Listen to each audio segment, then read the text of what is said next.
Rais kaonyesha njia kwenye maridhiano, na nilitaka nitumie jukwaa la Morogoro kuvitaka vyama vya siasa msiishie kutaja orodha ya masharti mitandaoni, orodha ya masharti kwenye mikutano ya hadhara.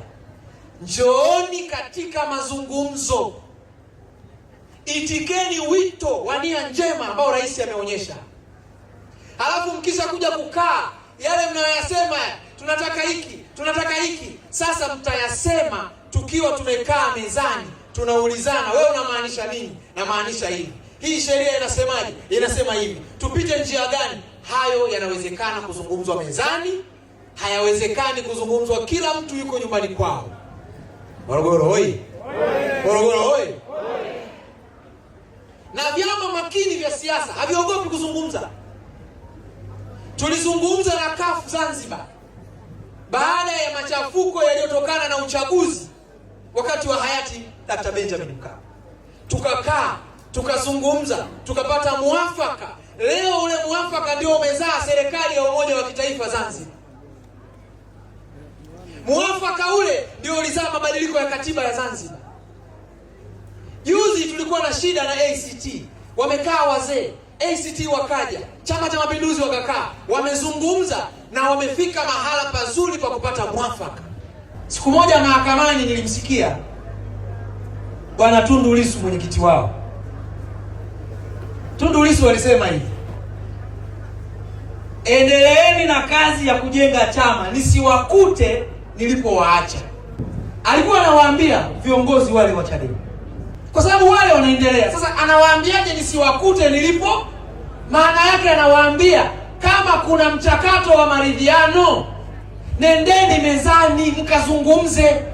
Kwa hiyo Lissu anataka maridhiano hayo yafanyike.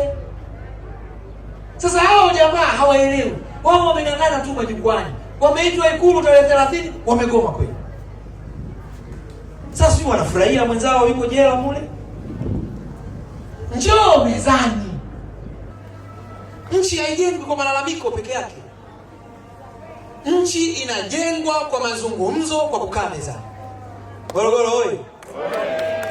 Kwa hiyo mimi nataka niwaambie wapinzani wote, hatutajenga nchi kwa kukesha tunalalamika.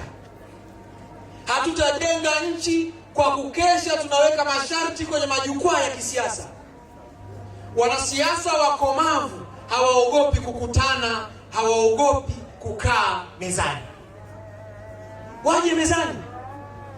Halafu wakija mezani, hao wanayohubiri kwenye majukwaa watasema mezani kwamba sisi tunaomba hiki, sisi tunaomba hiki, sisi tunahitaji hiki, na upande wetu huu tutawauliza, hebu tuelezeni hilo mnalolitaka utekelezaji wake ukoje?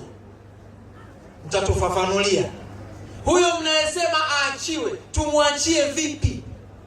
Kwa sheria gani? Haya yanawezekana mkiwa mmekutana kwa pamoja, mnazungumza mezani. Na rais wetu ameonyesha njia.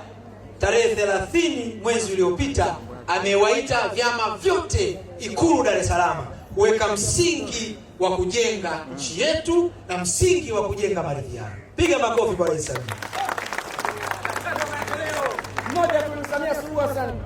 Na rais ameonyesha njia. Mimi nampongeza sana rais wetu. Ameonyesha njia. Na tena ametoa kauli ya ustahimilivu kwamba wenzetu bado wanatafakari. Maana yake hajafunga mlango.